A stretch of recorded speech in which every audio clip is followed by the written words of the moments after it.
The call came while I was watching 3 drones circle a convoy under a desert sky the color of burned copper. One of my operators whispered coordinates, another adjusted the thermal feed. Everything was quiet, controlled, predictable, until my satellite phone vibrated against the metal table. I almost ignored it. Then I saw the hospital code. I stepped outside the command tent, the wind cutting across the sand, and answered. A nurse's voice trembled. "Major Carter, your daughter is in critical condition." My grip tightened. Then she said the words that split the night open. "Your ex-husband's new wife hurt her, and the detective won't act. Her brother is the police chief." For a moment, the desert disappeared. The screens, the radios, the men waiting for my orders, all of it faded behind a single image.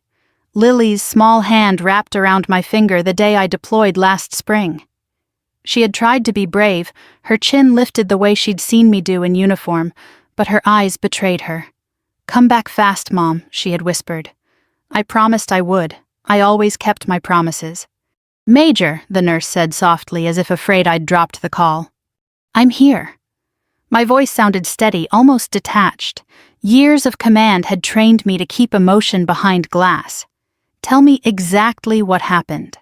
She was brought in 30 minutes ago. Multiple bruises, possible internal bleeding. She kept repeating that someone pushed her. The nurse hesitated. "She said your husband's wife did it." The wind rose, lifting sand against my boots.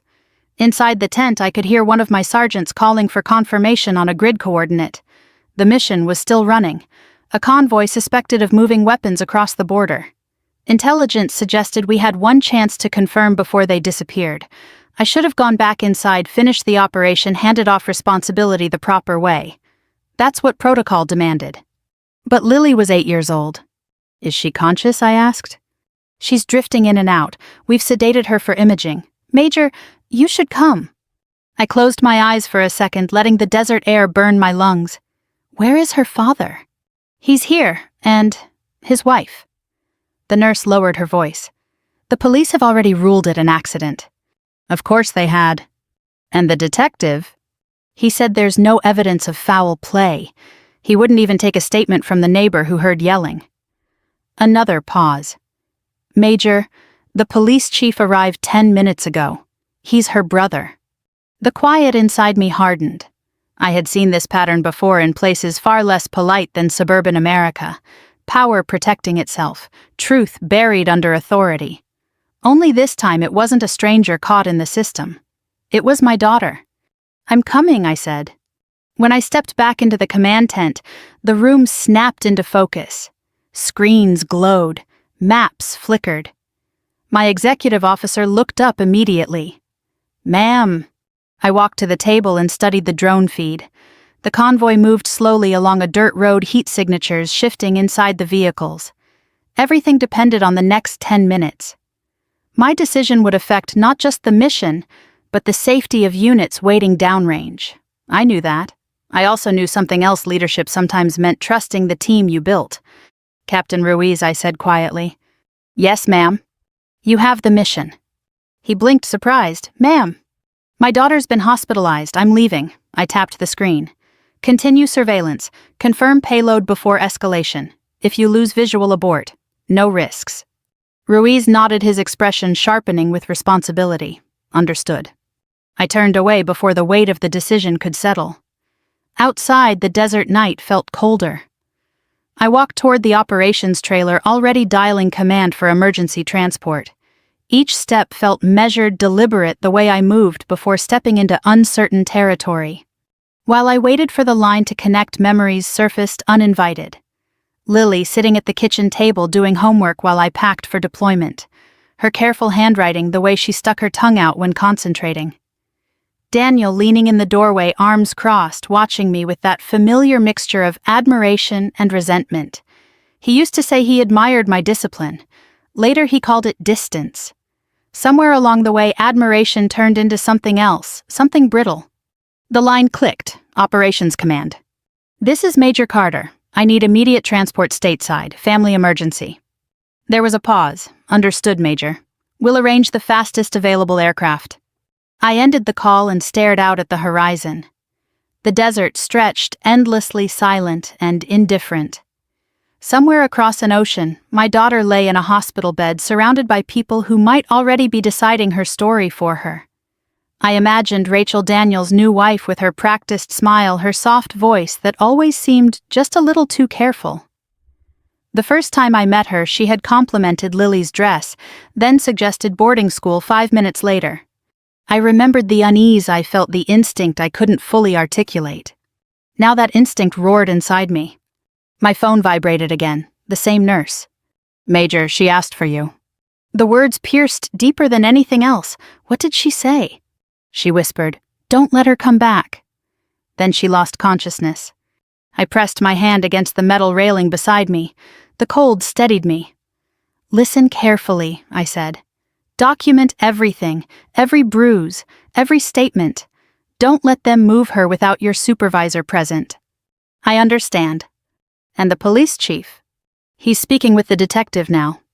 Of course he was, already shaping the narrative, already closing doors. I hung up and looked back at the command tent. The mission continued without me, voices low and focused. For years I had led soldiers through uncertainty, through danger, through decisions that changed lives. Now the battlefield was different, quieter, more civilized on the surface, but the stakes felt sharper. The transport helicopter arrived 30 minutes later, blades slicing through the night. As I climbed aboard, Ruiz jogged over, breath visible in the cold air. "We confirmed the convoy, ma'am. Intelligence transmitted. Mission successful." I nodded. "Good work, Captain." He hesitated. "Your daughter? She'll be okay." I didn't answer. Instead, I strapped in and watched the desert recede beneath us. The base lights shrank into scattered points, then vanished entirely. The aircraft tilted toward the dark horizon, carrying me away from one mission and into another. Halfway through the flight, my phone buzzed with a text from an unknown number. 3 words. It was an accident. No signature, no explanation, just that. I stared at the screen, then deleted the message. Accidents didn't send anonymous texts. Accidents didn't involve police chiefs and silent detectives. Accidents didn't make an 8-year-old whisper in fear. As the helicopter crossed the border and the first hint of dawn touched the sky, I felt something settle inside me. Not rage, not panic, but a quiet, controlled resolve. The kind that came before decisive action. They thought they understood the situation.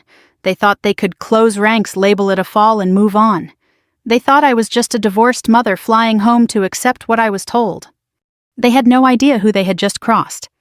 The nurse's words echoed in my mind as the aircraft climbed toward the transport plane waiting to take me across the ocean. Her brother is the police chief. I fastened my harness tighter and looked forward, already planning the next move. By the time the sun rose over their quiet suburban street, I would be there. And when I arrived, the rules would change. The transport plane hummed with a steady vibration that settled into my bones, the kind that made time stretch and compress at once.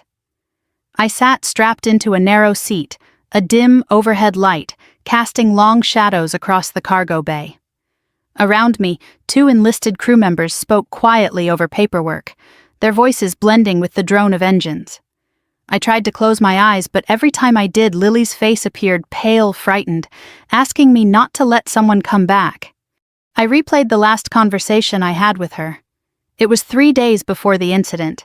I had been sitting in the same desert tent headset, crooked, half-focused on a logistics report.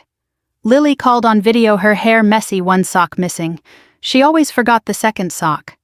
"Mom, do I have to go to Dad's this weekend?" she asked. "You usually do," I said gently. "Why?" She shrugged, but her eyes flicked off camera. "Just asking." "Did something happen?" "No, too quick, then softer. She gets mad when he's not home." I remember feeling a faint tightening in my chest. "Rachel." Lily nodded. "She says I make things hard." "What kind of things?" Another shrug. "Just things." I wanted to push further, but the radio beside me crackled with mission chatter. "We'll talk tonight, okay?" I told her. "I love you." "I love you too." She hesitated. "Come home soon." That hesitation haunted me now. The first time I met Rachel had been 2 years earlier, 3 months after Daniel asked for the divorce. We met at a small coffee shop near the courthouse neutral ground. Rachel wore a cream sweater and a careful smile. She spoke softly, complimented my service, told me she admired women in uniform. Everything about her felt measured, like she was performing kindness rather than feeling it. Lily had been coloring quietly beside me. Rachel leaned down. "You're so pretty," she said, brushing a strand of Lily's hair behind her ear. Lily leaned subtly away. It was small, almost invisible, but I noticed. Daniel laughed awkwardly. "She's shy." Rachel straightened. "I just want what's best for her," she said. "Stability, routine." "What does that mean?" I asked. "Well," she said, stirring her coffee, "kids with parents in the military sometimes struggle. Boarding schools can be helpful." It was the first red flag. Lily was 6. "I'm not sending my daughter away," I said calmly. Rachel smiled again, that same practiced expression. "Of course, just a thought." Daniel squeezed her hand under the table. I pretended not to see. The divorce itself had been clean on paper, complicated in reality. We shared custody, alternating weekends and holidays. Daniel kept the house. I kept Lily's primary residency. It wasn't ideal, but it worked, for a while at least. Then Rachel moved in. At first, Lily didn't say much. She returned from visits quiet, withdrawn. I attributed it to adjustment. Children often needed time. But then came small details. Lily stopped bringing her favorite stuffed fox to Daniel's house. She said Rachel didn't like clutter. She began asking if she could call me before bed, something she hadn't needed before. She started packing her own snacks just in case. I raised concerns with Daniel. He waved them off. "Rachel's just strict. She's good for structure." "Structure is fine," I replied. "Fear isn't." "She's not afraid," he insisted. But Lily's eyes told a different story. 6 months later, I attended Lily's school recital. Daniel and Rachel sat 2 rows ahead. When Lily stepped on stage, she searched the audience until she found me. Her shoulders relaxed instantly. Rachel noticed. I saw the flicker in her expression, something sharp, almost resentful. After the recital, Lily ran to me. "Did you see me?" "You were perfect," I said, lifting her. Rachel approached, smiling tightly. "She did well." "She always does," I replied. Rachel's eyes lingered on Lily, clinging to me. "She gets very attached." "She's 8," I said. Rachel laughed softly. "Of course." Daniel changed the subject, but the tension stayed. The plane jolted, slightly pulling me back to the present. I shifted in my seat, fingers curled around the armrest. The memory stream didn't stop. 3 weeks before deployment, Lily came home from Daniel's house with a bruise on her arm. She said she bumped into a table.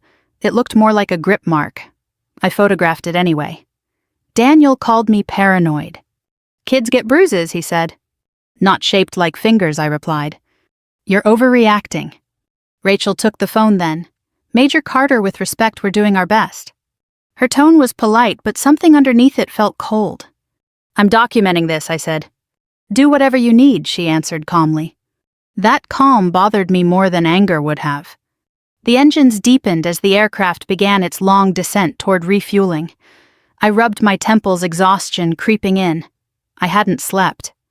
My mind ran in circles, piecing together fragments, Lily's hesitation, the bruise, the whispered fear.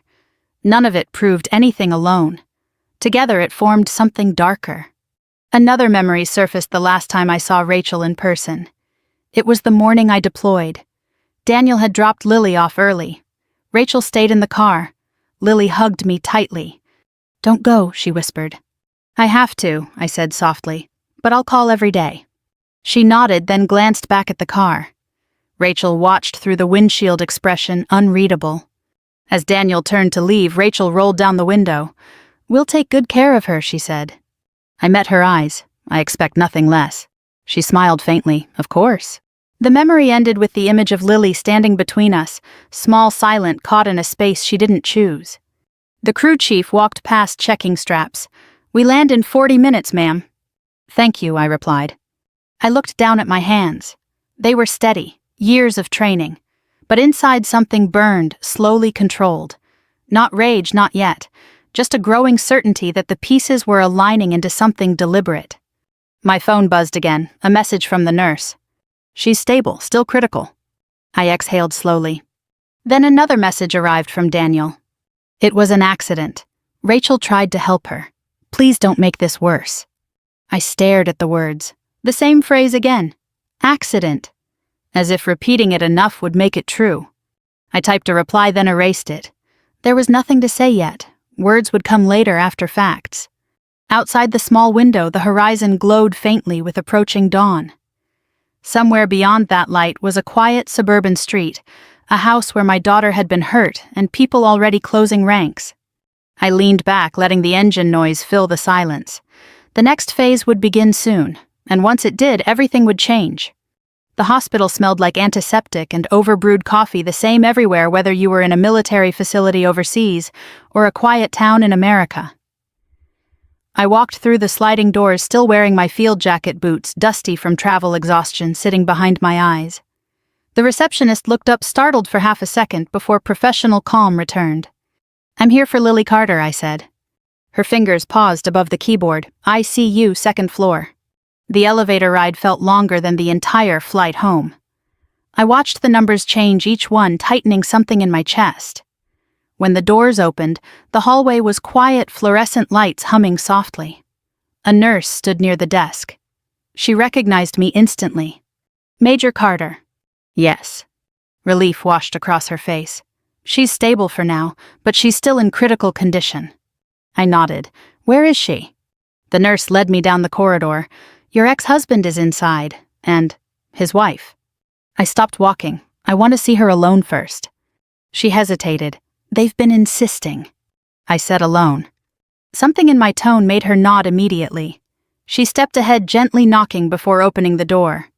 Daniel stood beside the bed. His hair looked disheveled, shirt, wrinkled eyes red. Rachel sat in the chair near the window, hands folded in her lap. Both turned as I entered. For a moment, no one spoke. Lily looked impossibly small against the white sheets. Tubes ran from her arms, a monitor pulsed steadily beside her. A bruise darkened her cheekbone. Another shadowed her collarbone. My breathing slowed, deliberately controlled, measured the same way I stabilized myself before stepping into uncertain territory. Daniel stepped forward. "Emily!" Out. My voice was quiet. He blinked. "What?" "I want to see her alone." Rachel rose slowly. "We've been here all night. She needs—" I said out. Daniel placed a hand on Rachel's arm. "Let's give her a minute." He looked at me, something defensive in his eyes. "We'll be right outside." They left, the door closing softly behind them.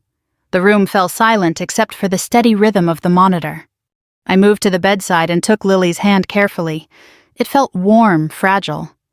"Hey, sweetheart," I whispered. Her eyelids fluttered. For a moment, nothing happened. Then her lips moved slightly. "Mom, I'm here." Her fingers tightened weakly. "She got mad." I leaned closer. "Who?" Lily swallowed. "Rachel." The name landed like a weight. "What happened?" "She said, I make things hard. She pushed me. I fell." Her voice faded, slipping back into sedation. I stayed still, memorizing every word. The monitor continued its steady beep. I brushed her hair gently away from her forehead. "I'm here," I whispered again. When I stepped outside, Daniel stood immediately. Rachel remained seated, expression composed, almost rehearsed. "She said you pushed her," I said. Rachel's eyebrows lifted in surprise. "She's confused. She was dizzy." Daniel exhaled sharply. "Emily, she fell down the stairs. Rachel tried to catch her." I watched them both. "That's not what she said." Rachel's voice softened. "She's scared. Kids misinterpret things." Before I could respond, a man in a gray suit approached from the hallway. Badge clipped to his belt. He extended a hand.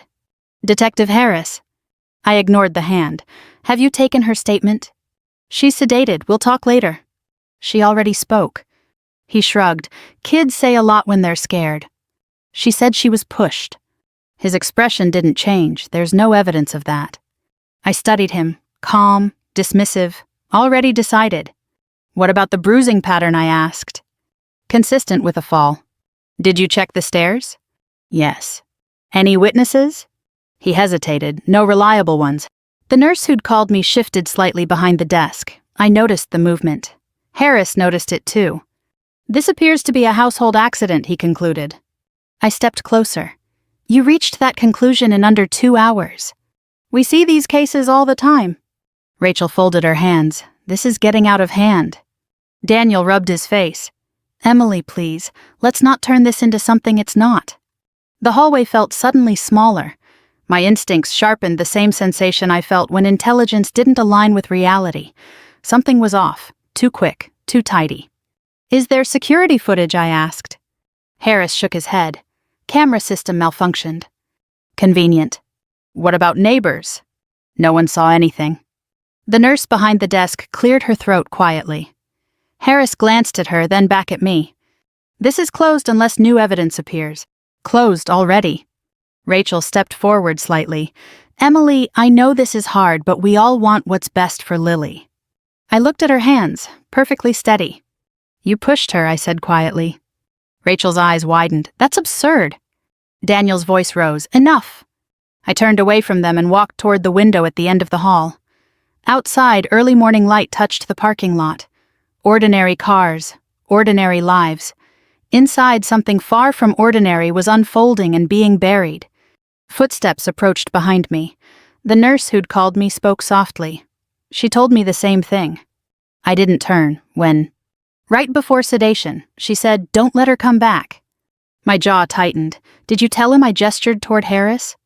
Yes, the nurse hesitated. He said she was confused. Of course he did. Anyone else hear it? The respiratory tech. Document it. She nodded. It's in her chart. Good, that mattered. I walked back toward the hallway. Rachel and Daniel had moved closer together. Harris checked his watch. This isn't over, I said. Harris met my eyes calmly. From our standpoint, it is. Rachel gave a small, sympathetic smile. Emily, you're exhausted. Maybe you should rest. I held her gaze. If she dies, I will destroy you.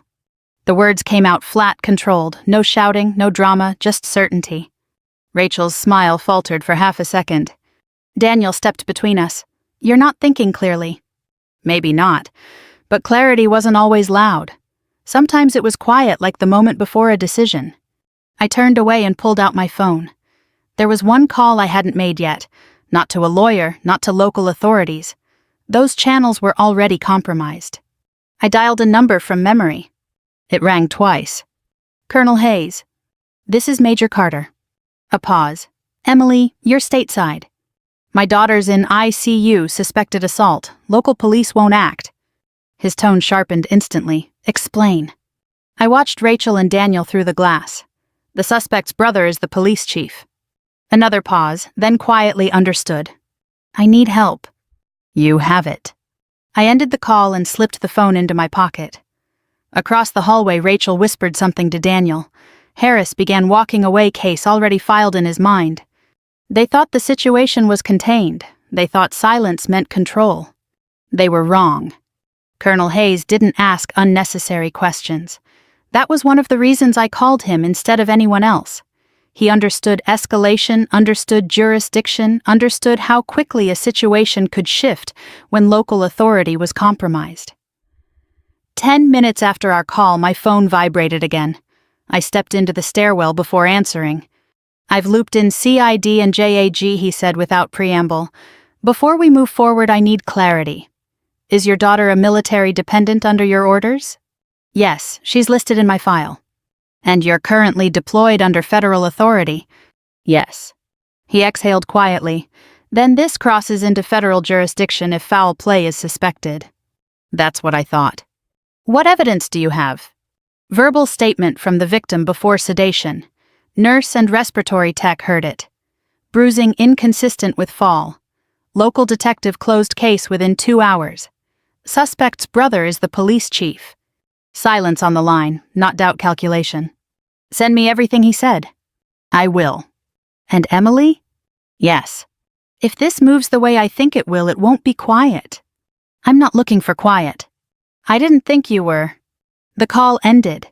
I remained in the stairwell for a moment, letting the echo of his words settle. It won't be quiet. Good. Quiet had already been weaponized against my daughter. When I returned to the hallway, Daniel was on his phone. Rachel stood near the vending machine, scrolling through messages. She looked up when she saw me. For the first time, there was a flicker of uncertainty in her expression. You called someone, she said? Yes. Who? Someone who listens. Her lips pressed together. This is getting excessive. I didn't respond. Instead, I walked past her toward the nurse's station. I need copies of her chart, I told the nurse. She hesitated. I'm her legal guardian. That wasn't entirely accurate. Daniel shared custody, but urgency overrode formality. The nurse nodded and began printing. Behind me, Rachel's voice sharpened slightly. Daniel, she's escalating this. Daniel rubbed his forehead. Emily, please, we can handle this privately. Privately is what caused this, I replied. He opened his mouth, then closed it. The argument drained out of him, replaced by unease. While the printer hummed, my phone buzzed again. A text from Hayes. CID reviewing, stand by. I slipped the phone away and took the documents. Every detail mattered, timestamps, notes, imaging orders. The nurse leaned closer as she handed them over. She was terrified, she whispered. Not confused, terrified. I know, I said. I stepped back toward the window, flipping through the pages. Bruise measurements, blood pressure fluctuations, sedation dosage, everything clinical detached. Yet between the lines, a story formed, one that didn't match a simple fall. Rachel approached slowly. You're making this bigger than it is. I didn't look up. Did you push her? Her voice softened, almost pleading. No, I tried to grab her. She slipped. You were alone with her. Yes. Where was Daniel? At work. So no witnesses. She fell, Rachel repeated. I closed the file. We'll see. Her eyes narrowed slightly. You think you can intimidate me because you're in the military? I met her gaze. No, I think truth intimidates you. Daniel stepped between us again. Stop, both of you. But Rachel didn't move. You've always treated me like the enemy. You made that easy. Her composure cracked for a fraction of a second. She never accepted me. She's 8. Rachel inhaled sharply. She constantly compared me to you. Everything was, Mom does this, Mom says that. I studied her carefully. The resentment was real, raw.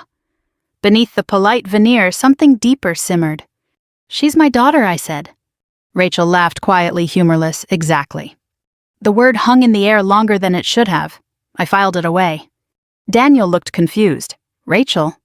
She turned away, smoothing her hair, composure returning. I'm tired, that's all.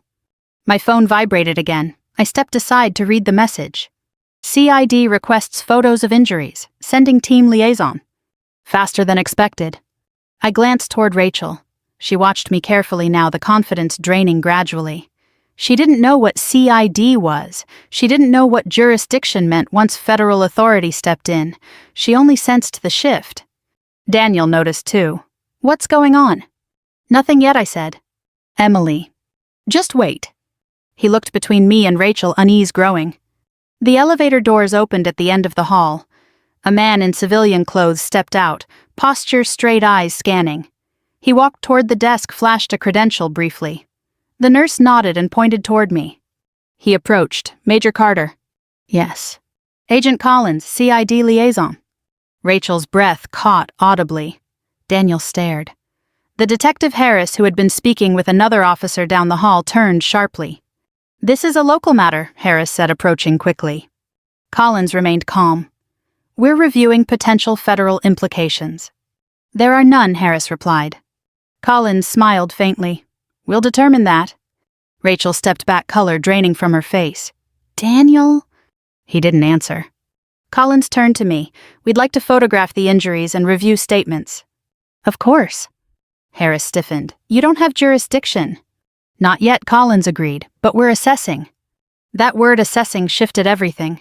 Harris knew it. Rachel sensed it. Daniel simply looked lost. As Collins followed the nurse into Lily's room, Rachel whispered, What did you do? I looked at her calmly. I asked for help. You're turning this into a federal case. You turned it into one. Her composure finally cracked. This is insane. No, I said quietly. What happened to my daughter is insane. Daniel ran a hand through his hair. Emily, if this goes public, I don't care. Rachel shook her head. You're overreacting. I met her eyes again. You still don't understand. She frowned. Understand what?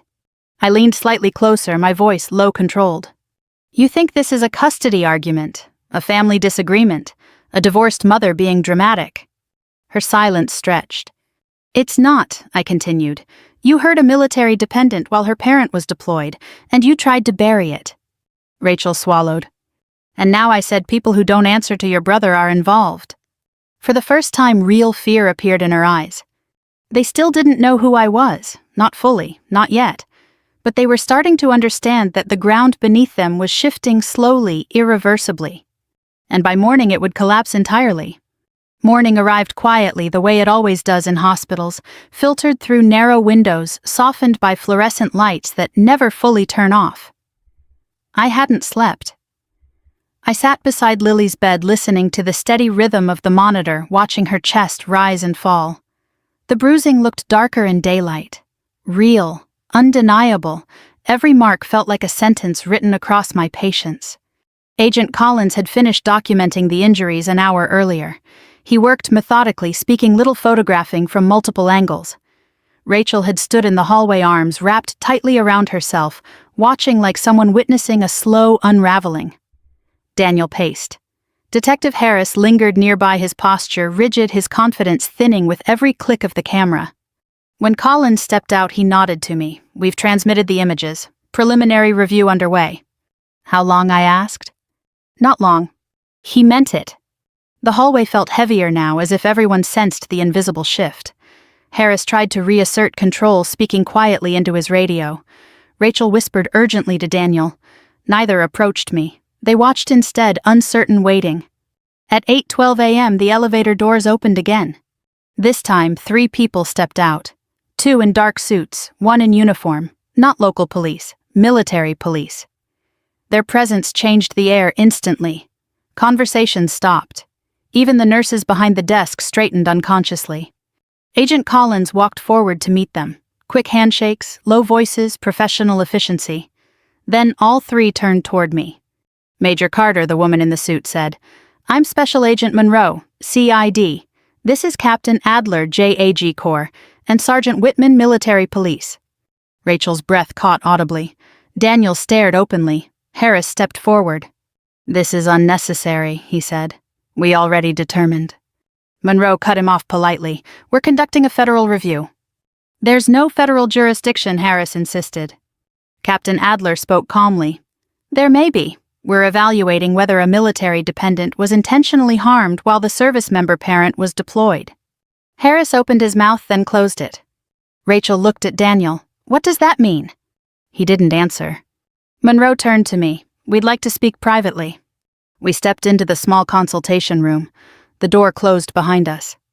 Based on preliminary evidence, Monroe said we're treating this as suspected assault. Captain Adler added, "If confirmed, federal charges apply.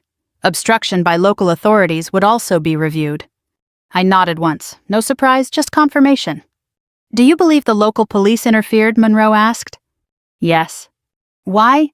"Case closed in under 2 hours. Witness ignored. Victim statement dismissed. Suspect related to police chief."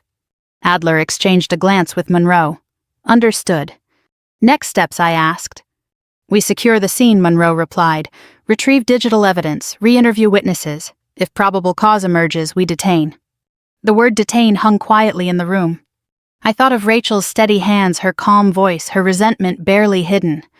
I thought of Lily whispering, "She got mad." "Yes," I said, "do it." When we stepped back into the hallway, the shift was immediate. Sergeant Whitman positioned himself near the exit. Monroe approached Harris. "We need access to the residence," she said. Harris stiffened. "You'll need a warrant." Captain Adler handed him a document, already coordinated. Harris stared at it, his confidence finally cracked. Rachel's voice trembled. "Daniel, what's happening?" He shook his head. "I don't know." Monroe turned toward them. "We'll be visiting your residence shortly." Rachel stepped back. "Why?" "To review the location of the incident." "It was an accident," she insisted. "We'll determine that." Her composure began to unravel. "This is ridiculous." Daniel tried to steady her. "Just cooperate."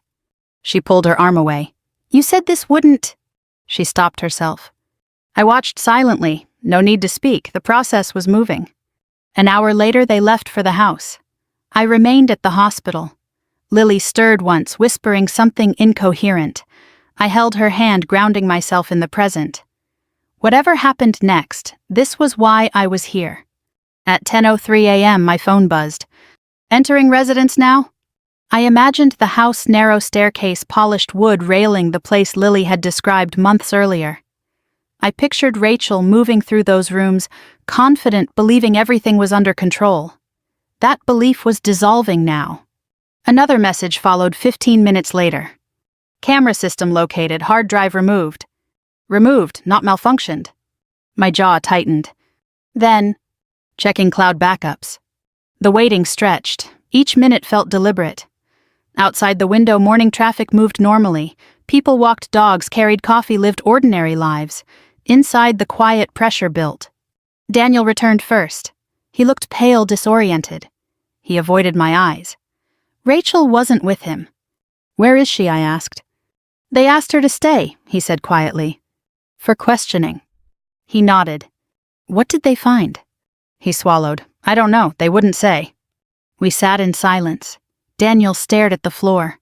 For the first time, doubt replaced defensiveness. At 10:47 a.m., my phone vibrated again. Backup recovered, reviewing footage. I closed my eyes briefly. The moment had arrived. Daniel watched me. You know something. Not yet. He leaned forward, voice breaking. Emily, if she did this. I didn't answer. The words didn't need repeating. 5 minutes later, another message appeared. This one longer. Footage shows altercation. Female adult behind child at top of stairs. Pushing motion observed. The hallway seemed to narrow around me. Daniel saw my expression. What? I looked at him steadily. They have video. His face drained of color. What does it show? I didn't soften it. She pushed her. Daniel leaned back, stunned. His hands trembled. No, she said. She lied. The silence that followed felt absolute. Minutes later, the elevator opened again. Monroe stepped out, Rachel walking beside her, pale eyes unfocused. Sergeant Whitman followed. Harris stood frozen near the desk. Rachel saw me. Something broke in her expression, anger, fear, desperation. It wasn't like that, she said. No one answered. Monroe spoke calmly. Rachel Reynolds, we need you to come with us. Rachel's voice rose. I didn't mean... Her words stopped. She looked at Daniel. Tell them. He couldn't. The ground beneath her had finally collapsed. Rachel's voice didn't collapse all at once. It unraveled slowly, like something stretched too tight, finally giving way thread by thread. It wasn't like that, she repeated, quieter this time, as if lowering her volume might change what the footage showed. Monroe stood beside her, composed, professional, while Sergeant Whitman remained near the elevator, an immovable presence. Daniel looked between us, confusion and dread battling across his face. Rachel, what did you do? I didn't. She stopped, swallowed, then tried again. She slipped. I reached for her. Monroe spoke evenly. The footage shows you pushing her. Rachel shook her head violently. No, that's not, she moved. You were behind her, Monroe continued. Your hands were on her shoulders. Rachel's breathing grew shallow. Her composure, once so carefully maintained, was gone. The calm smile, the controlled tone, all of it replaced by something raw and desperate. She looked at Daniel again, searching for support. Tell them, she whispered. Tell them I would never... Daniel didn't move. He looked as though someone had drained him of structure. You told me she fell, he said quietly. She did. I didn't. Rachel pressed her hands to her temples. She kept arguing. She wouldn't listen. She said she wanted her mom. She said she stopped abruptly, realizing she had said too much. The hallway had gone silent. Even the nurses had stopped moving. Monroe exchanged a glance with Captain Adler. We're going to continue this conversation downstairs. Rachel stepped back. Am I being arrested? You're being detained pending investigation. Her eyes widened. You can't, my brother. Monroe's tone remained neutral. Your brother isn't involved in this process. Rachel's lips trembled. For the first time, the safety net she'd relied on vanished completely. Daniel sank into a chair. Rachel, why? She turned toward him, anger flashing through fear. She wouldn't stop comparing me to her, every day. Mom does this, Mom says that. She made me look like nothing. Her voice cracked. I just wanted her to listen. The words hung in the air like a confession half-formed. You pushed her, Daniel said, disbelief hollowing his voice. I didn't mean to push her that hard, Rachel blurted, then froze. Monroe stepped forward slightly. Thank you. We'll continue downstairs. Rachel stared at her, realizing what she'd just said. Her shoulders sagged. I didn't mean to. Sergeant Whitman guided her gently toward the elevator. She didn't resist. Daniel remained seated, staring at the floor. The doors closed, and she was gone.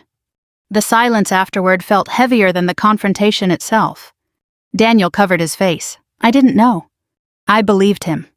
That was the tragedy. He had ignored the warning signs, dismissed the discomfort, trusted convenience over instinct. Now he sat in the aftermath, watching the consequences unfold. You told me she was strict, I said quietly. I thought she was, his voice broke. I didn't think this. I didn't answer. There was nothing left to argue. Detective Harris approached slowly, his earlier certainty gone. I wasn't aware of the footage, he said. You didn't look, I replied. He exhaled. We were told the system malfunctioned. By her, I asked. He nodded. Captain Adler stepped forward. We'll need your original report. Harris stiffened. Of course. And any communication with the police chief. Harris hesitated. He only asked for updates. Provide them, Adler said calmly. Harris nodded, but unease settled across his expression. The focus had shifted. The investigation no longer centered solely on Rachel. It widened, examining how quickly the case had been closed, who influenced that decision, what had been ignored. My phone vibrated, a message from Monroe. Interview in progress, statement recorded. I leaned back against the wall, letting the tension ease slightly. Not relief, not yet, but movement. The truth was no longer fragile. It had structure now, evidence, admissions. Daniel remained seated. After a long moment, he spoke. Will she go to jail? Yes. He nodded slowly. I deserve that. This isn't about you. I know. He looked toward Lily's room. Is she going to be okay? I don't know yet. He swallowed. If she wakes up, tell her I'm sorry. I studied him. For the first time, he looked like someone stripped of certainty, forced to face the consequences of inaction. There was no anger left in me for him, only distance. The elevator opened again 20 minutes later. Monroe returned, expression composed but firm. She's admitted to pushing her, she said quietly. Claims she lost control during an argument. Daniel closed his eyes. She also stated she removed the camera hard drive afterward, Monroe continued. She intended to discard it. That explained the missing footage. Charges, I asked. Assault of a minor, potential attempted homicide depending on medical review, obstruction for tampering with evidence. The words felt clinical final. And her brother, I asked. We're reviewing his involvement. He contacted Detective Harris before the case was closed. We'll determine whether that influenced procedure. Harris shifted uncomfortably. Monroe looked at me. Your daughter's statement will be critical once she wakes. She will, I said. Monroe nodded. We'll post an officer outside her room. For the first time since the call in the desert, I felt something inside me loosen, not peace, but direction. The chaos had resolved into process. The truth, once fragile, now moved through channels stronger than influence. Daniel stood slowly. Can I see her? Yes, I said. We walked into the room together. Lily slept quietly, machines steady, fragile, but alive. Daniel approached cautiously, as if afraid he didn't deserve the space. I'm here, kiddo, he whispered. I remained near the foot of the bed, watching. Outside the window, midday light filled the sky. The world moved forward, indifferent to the storm that had passed through this hallway. But inside, something irreversible had happened. Rachel's power had collapsed. The silence had broken. And the truth finally had a voice. Part 6. The moment everything broke. 1,041 words. Tieptuk. Part 7. The morning after justice. The first sign that Lily was waking came in the smallest movement, her fingers tightening faintly around mine. It was just after sunrise the next morning, the hospital quieter than usual, the air carrying that strange stillness that comes after something irreversible has already happened. I hadn't left her side. Daniel had gone home hours earlier, exhausted and hollow, promising to return later. A military police officer sat outside the door. a silent reminder that the situation had moved far beyond a family dispute. Her eyelids fluttered once then again. Lily, I leaned closer. Her lips parted. Mom, I'm here. Her eyes opened slowly, unfocused at first, then settling on me. Relief spread across her face, small, fragile, but unmistakable. You came. I told you I would. She swallowed, wincing slightly. Is she here? No, I said softly. She can't hurt you anymore. Lily nodded, weakly, tension easing from her shoulders. She got mad, she whispered. I said I wanted to call you. She said I was ruining everything. My throat tightened, but I kept my voice steady. You don't have to think about that now. Just rest. Her eyes drifted closed again, but her hand remained wrapped around mine. The monitor continued its steady rhythm. For the first time since the desert call, I allowed myself to breathe fully. A soft knock sounded. Monroe stepped inside quietly. She's awake. Yes. Good. Monroe's tone softened slightly. Her statement will help confirm the charges. She'll tell the truth, I said. I know. Monroe paused. Rachel's been formally charged. Assault of a minor, aggravated bodily harm, and evidence tampering. Bail denied pending hearing. I nodded. No satisfaction, just acknowledgement. And the police chief, I asked. Under investigation for interference. Internal Affairs and Federal Review both involved. The system had begun correcting itself. Daniel arrived an hour later. He stepped into the room cautiously, as if afraid he might disrupt something fragile. Lily saw him and gave a faint smile. Hi, Dad. He swallowed hard. Hi, sweetheart. He approached slowly. I'm so sorry. She studied him, then nodded. It's okay. It wasn't not really, but children often offered forgiveness before adults earned it. Daniel wiped his eyes quickly and sat beside her. I should have listened, he whispered. Lily squeezed his hand weakly. You're here now? I watched them quietly. Whatever came next, Lily would need stability, not more conflict. The anger that once filled the space between Daniel and me had burned away, leaving only shared responsibility. Later that afternoon, the doctor entered with updated results. She's responding well, no permanent damage expected. We'll keep her for observation, but she should recover fully. The words settled over me like sunlight breaking through cloud. Fully. That was all that mattered. When the doctor left, Lily shifted slightly. Mom. Yes. Did the army come? I hesitated, then smiled faintly. They helped make sure the truth came out. Her eyes brightened. For me. For you. She seemed satisfied with that. Cool. Daniel let out a quiet laugh, half relief, half disbelief. The tension in the room softened. By evening, the hallway outside had returned to normal rhythm. Nurses moved between rooms. Carts rattled softly, distant announcements echoed overhead. Yet something fundamental had changed. The fear that had hovered over the last 24 hours had dissolved, replaced by clarity. Rachel's actions were no longer whispers in a hallway. They were documented, recorded, undeniable. Her brother's influence no longer shielded her. The silence had broken, and once broken, it couldn't be restored. Before sunset, Monroe returned once more. She'll be transferred to recovery tomorrow. After that, you can take her home. Thank you, I said. You did the hard part, Monroe replied. You refused to let it disappear. I thought back to the desert the moment the call came, the sand against my boots, the quiet resolve forming. It felt distant now, yet connected like the first step in a path that had led here. After Monroe left, Lily drifted into sleep again. Daniel stood. I'll give you two some time. He paused at the door. Emily, thank you. I nodded once, no more words needed. The room dimmed as evening settled. I adjusted Lily's blanket, brushing her hair gently from her forehead. Her breathing remained steady. Safe. Outside, the sky darkened slowly. Inside, the machines hummed constant and reassuring. I leaned back in the chair, exhaustion finally catching up, but it was a different kind now, not fear-driven, just the natural weight after a long fight. Lily stirred once more. Mom, I'm here. Don't go. I won't. She relaxed again, trust returning fully. I watched her for a long moment, then looked out the window. The city lights flickered on one by one.